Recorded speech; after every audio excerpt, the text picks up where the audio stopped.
오늘은 복된 시어머니와 며느리라는 제목으로 하나님께서 우리에게 주시는 말씀을 듣도록 하시겠습니다.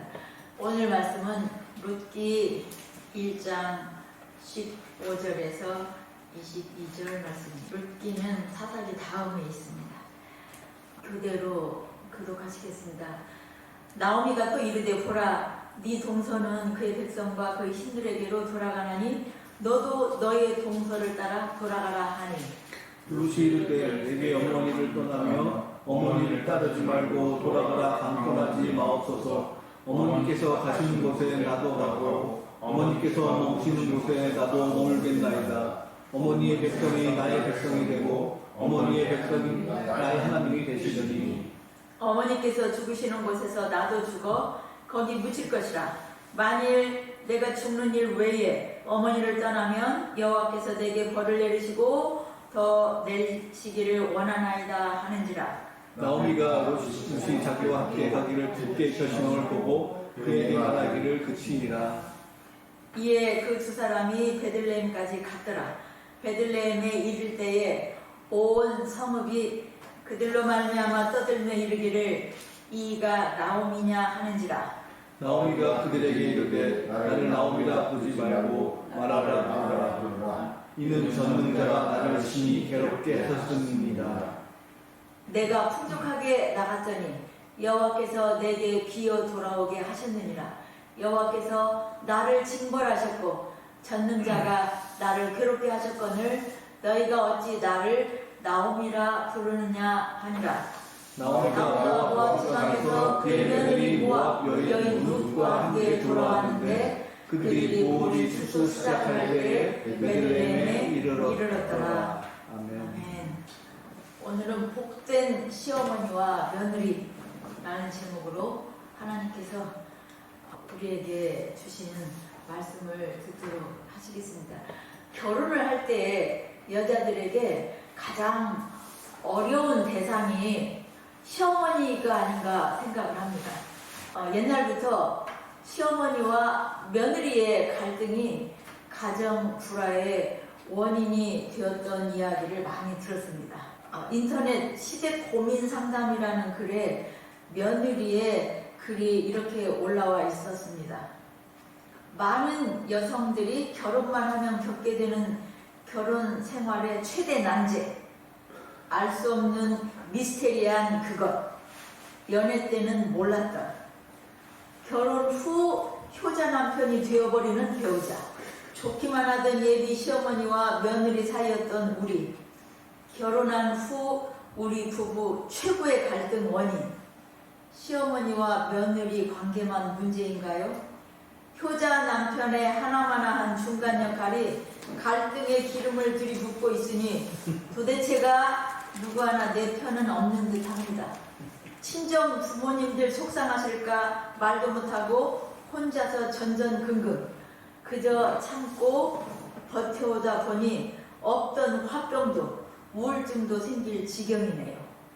남부럽지 않은 시어머니와 며느리 사이이고 싶었지만 혹시나 싶었던 마음 역시나였네요. 요즘은 시어머니가 며느리의 시집살이를 한다고 친구들에게 듣습니다.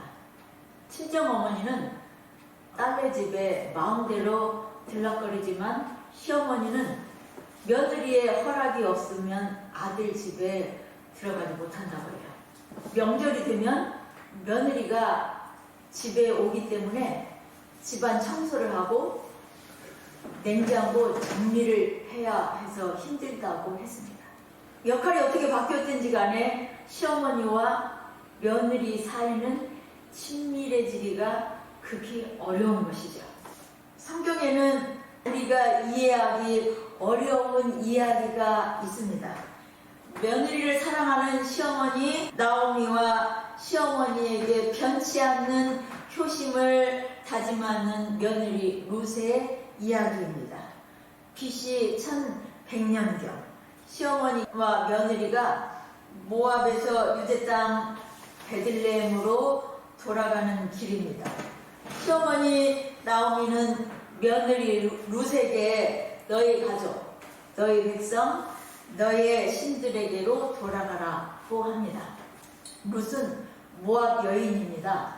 시어머니는 유대 베들레헴 사람이니까 자기 고향으로 돌아가는 것이지만 룻은 고향과 고국을 떠나 다른 나라에 가는 것입니다. 10여 년 전 유대 땅에 흉년이 들자 엘리멜렉이라는 사람이 아내 나오미와 아들 둘을 데리고 유대 베들레헴을 떠나서 모압 땅에 가서 살았습니다. 그런데 엘리멜렉이 죽었습니다. 아들들은 모압 여인을 아내로 얻었는데 하나는 오르바요, 하나는 룻입니다. 모압에서 10년쯤 되었을 때 두 아들들도 죽고 여자들만 남았습니다. 그때 여호와께서 베들레헴에 양식을 주셨다는 소문을 들었습니다. 나오미가 고향 소식을 듣고 고향으로 돌아가기로 결심을 하고 베들레헴을 향해 떠났습니다. 두 며느리가 시어머니를 따라오자 나오미는 며느리들에게 너희 어머니 집으로 돌아가라고 했습니다. 며느리들이 울면서 우리는 어머니와 함께 어머니의 백성들에게로 가겠다라고 합니다. 나오미는 며느리들이 자신과 함께 가면 끝내 과부 신세를 면할 길이 없다는 사실을 들어서 설득을 합니다. 나오미는 자신과 같은 불행을 며느리들까지 당하게 하고 싶지 않았습니다. 나오미는 그 가정에 닥친 곤경의 원인이 하나님께 불순종한 자신을 하나님께서 치시는 것이라는 것을 알았습니다. 자신 때문에 같이 어려움을 겪게 된 며느리들을 볼 때마다 더 마음이 아팠습니다. 나오미는 며느리들을 위해 친정으로 돌아가기를 권했습니다. 오르바는 울면서 시어머니에게 입을 맞추고 자기 친정으로 돌아갔습니다.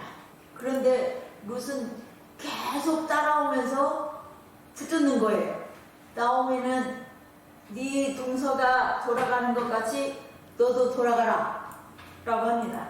오르바는 돌아갔지만 룻은 어머니를 떠나지 않겠다는 의지를 강하게 표현하는 구절이 16절에 나오죠.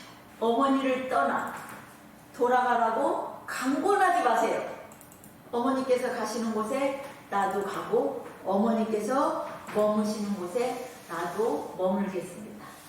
어머니 백성이 나의 백성이 되고 어머니의 하나님이 나의 하나님이 되시리니 어머니께서 죽으시는 곳에서 나도 죽어 거기 묻힐 것입니다.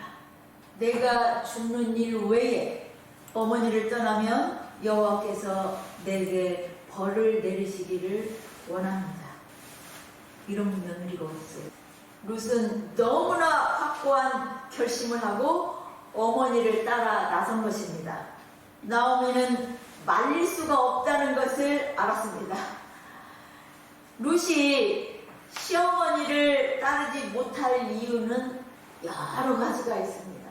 그것을 하나씩 살펴본다면요. 첫째, 나오미는 남은 것이 아무것도 없습니다. 빈몸으로 고향으로 돌아가는 것입니다. 나이든 시어머니를 따라가봤자 기대할 것이 아무것도 없어요. 가진 것이 없어요, 시어머니가. 두 번째는 룻은 자신의 고향, 자신의 고국, 자신들의 신을 떠나야 합니다. 이것은 쉬운 일이 아닙니다. 현대에도 쉬운 일이 아니죠. 다른 나라에 들어가서 외국인으로 살아야 합니다. 그들이 이방 여인을 어떻게 대할지, 어떤 불이익을 당할지 알지 못합니다. 지금 우리나라에는 한국인 남성과 결혼해서 우리나라에 들어와 살고 있는 외국인 여성들이 많이 있습니다. 우리나라에서 살기 위해 한국말을 배우고 한국에서 직업을 얻고 한국 사람들이 살아가는 삶의 방식을 배우기 위해서 노력합니다. 다문화 가정을 위해서 시설들이 많이 세워져 있지만 보이지 않는 차별을 겪게 됩니다. 그들은 자신의 고국을 그리워합니다. 고국에 있는 부모와 형제, 자매들을 보고 싶어 합니다. 명절이 되면 더욱 친정 식구들이 보고 싶다고 얘기하는 것을 TV에서 많이 보았습니다. 이런 일을 선택한 거예요. 그래서 세 번째, 시어머니를 자신이 봉양해야 합니다. 남편과 함께 시어머니를 모시는 일도 쉽지 않은데 룻은 남편이 없이 혼자서 나오미를 부양해야 합니다. 외국인 여자의 몸으로 시어머니를 모시고 사는 일은 쉬운 일이 아닙니다. 그 외에도 시어머니를 따르지 못할 이유는 엄청나게 많이 있겠죠. 평생 과부로 살아야 하는 것 외에도요. 그런데 룻은 왜 이렇게 시어머니를 떨어지지 않고 죽기까지 함께하겠다고 결심했을까요? 그 마음에. 함께 살았던 정 때문이었을까요? 아니면 사람들이 보는 체면 때문이었을까요? 아니면 시어머니가 불쌍해서였을까요? 룻은 시어머니에게서 본 것이 있습니다. 시어머니가 섬기는 하나님이 참 하나님이라는 것을 알았습니다. 하나님의 백성은 그 하나님의 긍휼과 은혜를 받은 백성이라는 것을 안 것입니다. 룻이. 시어머니가 모압 땅에서 겪은 일을 룻이 알고 있습니다. 남편이 죽고 아들 둘이 자녀가 없이 일찍 죽었습니다. 나오미는 자신을 하나님께서 징벌하셨고 치셨다고 고백하지만 그 안에는 하나님께 대한 진실한 사랑과 돌이키는 마음이 있다는 것을 알았습니다. 하나님께서 자신의 백성들이 잘못할 때 징계하신다는 것은 그들을 매우 사랑하신다는 뜻입니다. 징계를 받고 하나님의 사랑을 깨달아 다시 돌이키는 모습은 이방인에게 부러움이었습니다. 이 룻에게는 부러움이었어요. 그렇게 치시고 힘들게 하고 고난과 환난을 겪었는데도 자기 신에게 돌이키는 이 모습이 부러움이었어요. 이방 신들에게는 사랑, 징계 이런 거 없지요. 제가 어렸을 때 언니에게 들은 이야기입니다. 밤 늦게까지 친구들과 어울려서 쏘다니면서 놀다가 집에 돌아올 때가 되면 갑자기 아버지께 혼날 일에 언니는 걱정이 되었습니다. 그런데 늦게까지 마음대로 놀고도 그냥 걱정 없이 집에 돌아가는 친구가 있었습니다. 그 친구는 아버지가 안 계셨습니다. 그 친구를 보고 부러워한 적도 있다고 했습니다. 언니가.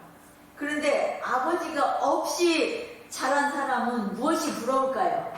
자기가 잘못했을 때 잘못을 혼내주실 아버지가 계신 사람이 부럽겠죠. 룻은 시어머니의 하나님이 나의 하나님이 되기를 원했습니다. 친정과 조국을 떠나고 금오스 신을 떠나 참 하나님의 백성이 되기를 원했습니다. 그녀에게는 시어머니가 믿는 하나님이 자신의 하나님이 되는 것이 더 중요했습니다. 모압 땅에 남아서 새롭게 결혼하여 자녀를 낳고 남편의 사랑을 받고 그 품에 안기는 것보다 하나님의 사랑을 받고 하나님의 은혜 받기를 더 바랐습니다. 그래서 룻은 시어머니의 백성이 나의 백성이 되고 시어머니의 하나님이 나의 하나님이 되시기까지 따르기로 작정했습니다. 나오미는 고향 베들레헴에 돌아왔습니다. 금이 환영하는 것이 아니라 모든 것을 잃고 과부가 된 며느리 룻과 함께 베들레헴에 도착했습니다. 베들레헴 온 성읍 사람들이 떠듭니다. 이가 나오미야? 어떻게 돌아왔대? 남편과 아들들도 다 죽었다며? 함께 온 젊은 여자는 누구야? 나오미는 나를 나오미라 부르지 말고 마라라 부르라고 합니다. 나오미는 히라, 기쁨이라는 뜻입니다. 마라는 쓰다, 괴롭다는 뜻입니다. 전능자 여호와께서 나를 심히 괴롭게 하셨고 내가 풍족하게 나갔더니 여호와께서 내게 비어 돌아오게 하셨다고 합니다. 누구의 모습과 비슷해요? 예수님 이야기에 돌아온 탕자의 모습과 비슷합니다. 아버지의 재산을 받아서 자기 몫을 받아서 멀리 타국에 가서 허랑방탕하여 다 탕진한 후에 거지같이 되어서 먹을 것을 찾아 다시 자기 아버지 집에 돌아온 탕자의 이야기가 실제로 구약에 있었던 거예요. 그러니 나오미가 아니라 마라라는 것이죠. 그런데 나오미는 혼자가 아닙니다. 며느리 룻이 함께 왔습니다. 며느리 룻은 어떤 마음이었을까요? 이 백성들이 하나님의 백성들이구나. 이 땅이 하나님께서 자기 백성들에게 주신 땅이구나. 나도 이 백성들과 함께 살게 되었구나. 이렇게 생각하지 않았을까요? 왜요? 그러려고 시어머니 쫓아왔습니까? 베들레헴에 도착했을 때 보리 추수하는 시작하는 때였습니다. 룻은 바로 밭에 가서 이삭을 줍겠다고 시어머니에게 말했습니다. 룻이 밭에 나가서 이삭을 줍는데 마침 보아스에게 속한 밭이었습니다. 보아스가 먼저 룻에게 말을 건넵니다. 두 사람의 대화가 어떤 대화인지 한번 살펴보시겠습니다. 지금 2장 8절에서 12절까지입니다. 함께 읽으시겠습니다. 보아스가 룻에게 이르되 내 딸아 들으라. 이삭을 주우러 다른 밭으로 가지 말며 여기서 떠나지 말고 나의 소녀들과 함께 있으라. 그들이 베는 밭을 보고 그들을 따르라. 내가 그 소년들에게 명령하여 너를 건드리지 말라 하였느니라. 목이 마르거든 그릇에 가서 소년들이 길어온 것을 맛을지니라 하는 짓이었다. 룻이 엎드려 얼굴을 땅에 대고 절하며 그에게 이르되 나는 이방 여인이거늘 당신이 어찌하여 내게 은혜를 베푸시며 나를 돌보시나이까 하니 보아스가 그에게 대답하여 이르되 네 남편이 죽음으로 내가 시어머니에게 행한 모든 것과 내 부모와 고국을 떠나 전에 알지 못하던 백성으로 온 일이 내게 분명히 알려졌느니라. 여호와께서 내게 행한 일에 보답하시기를 원하며 이스라엘의 하나님 여호와께서 그의 날개 아래 보호를 받으러 온 내게 온전한 상 주시기를 원하노라 하는지라. 보아스가 하는 말이요, 그리스도께서 신부에게 하는 말씀 같아요. 어떻게 룻의 마음을 이렇게 잘 알고 있는지, 룻의 과거 행적까지 어떻게 이렇게 잘 표현하고 있는지 하나님께서 주시는 말씀인 거죠. 룻의 마음을 알고 있는 듯 대답해주는 보아스의 말에 룻은 위로와 기쁨을 얻습니다. 자신의 나라에서 남편을 얻기보다 시어머니에게서 보았던 하나님을 택했던 룻에게 하나님께서는 가장 멋진 남편을 주시고 아들을 주시는데, 이 아들이 다윗의 할아버지 오벳입니다. 평생 과부로 사는 것 좋다. 가족들 다 떠나는 것 좋다. 금오 쓰신 떠나는 것 좋다. 어머니의 하나님이 나의 하나님이 되고 어머니의 백성이 나의 백성이 되는 것, 그것이 더 중요하다 생각하고 결정했던 룻입니다. 그 룻에게 이렇게 멋진 남편, 하나님께서는 보아스를 준비해 주셨고 그 보아스를 통해서 다윗 왕이 태어나게 하십니다. 이 시대는 사사 시대입니다. 이스라엘 사람들이 다 자신의 소견에 옳은 대로 살던 때였습니다. 자신의 소견에 옳은 대로 살았다. 이 말씀은 이스라엘 백성들에게 소망이 없다는 말씀입니다. 왜요? 하나님께서 이스라엘을 뽑아내신 이유는 누구의 뜻에 따라 살게 하시기 위해서요? 하나님 뜻에 따라 살게 하시기 위해서인데 자기 소견에 오른 대로 살았다. 이 소망이 없어요. 되는 일이 없겠죠? 자기 소견에 오른 대로 살아서는. 자기 소견에 오른 대로 살아서는 안 되는 백성이 자기 소견에 옳은 대로 살았던 시대입니다. 여러분 소견에 옳은 대로 살고 있습니까? 내가 생각하기에 옳은 대로 판단하고 내가 생각하기에 하고 싶은 대로 행하고 내가 하나님 자리에 있다라는 의미가 자기 소견에 옳은 대로예요. 자기 소견에 옳은 대로 살았다는 거예요. 하나님께 순종해야 할 백성. 이 백성이 자기 소견에 옳은 대로 살았다는 것은 이스라엘 땅에 소망이 없다라는 뜻입니다. 이런 시대에 흉년에 베들레헴을 떠나지 않고 지키던 보아스. 이 보아스는 이방 여인 기생 라합이 낳은 아들입니다. 어머니가 라합이에요. 여리고 성에서 기생이었던 라합이에요. 이 보아스로 하여금 하나님께서는 룻에게 하나님께 상급받을 만한 여인으로 제사장적 축복을 빌어주도록 하십니다. 암울한 사사시대 이스라엘의 서방이 비치고 있습니다. 나약한 여성의 사랑과 헌신으로 완전히 무너지고 소망이 없는 한 가정이 회복되고 기쁨으로 바뀔 뿐만 아니라 하나님께서는 하나님 나라를 위한 왕을 준비하십니다. 룻은 다윗 왕의 증조 할머니가 되고 예수님 족보에 기록됩니다. 룻은 시어머니를 통해 하나님 백성들에게 있는 인자와 사랑을 보았습니다. 하나님께서는 나오미를 통해 이방 여인 룻에게 하나님을 나타내셨습니다. 룻은 복의 근원인 시어머니 나오미를 만났고 나오미는 복된 며느리 룻을 만나서 다시 기쁨, 희락의 여인으로 회복됩니다. 예수 그리스도께서는 우리의 선행을 통해서 이방인들이 하나님께 영광을 돌리도록 하십니다. 그리고 우리도 항상 기뻐하고 항상 감사하고 항상 기도하도록 하십니다. 이것이 하나님께서 우리를 향하신 기뻐하시는 뜻입니다.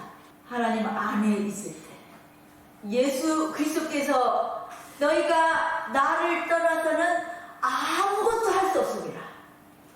그렇게 말씀하십니다. 예수님을 떠나서는 그냥 탈탈 빈털터리가 되어가지고 하는 일마다 안 되는 거예요. 그래서 하나님께서 나를 치셨다. 하나님 사랑이 나를 징계하고 돌이키신다. 라고 다시 아버지의 사랑 때문에 돌아오는 겁니다. 이 이야기가 정말 아름다운 복된 시어머니와 며느리의 이야기가 예수님께서 비유로 말씀하시기 전에 구약 시대, 그것도 암울한 사사 시대에 있었던 이야기입니다. 지금 시대가 그때처럼 하나님을 섬기면서도 다 각각 자기가 왕이 되어 있어서 눈만 뜨면 자기 생각에 옳은 대로 판단하고 행동합니다. 이때에 소망의 빛이 비칠 수 있는 것은 하나님 말씀에 따라 다시 돌이키는 것입니다. 그래야 복된 자가 되는 것이죠. 우리는 하나님을 떠나서는 아무것도 할 수가 없는 사람들입니다. 주님께로 날마다 돌이키시고 날마다 회개하시고 날마다 하나님 마음과 사랑을 기억하셔서 모든 사람들에게 복의 근원이 되시기를 소망합니다. 아멘.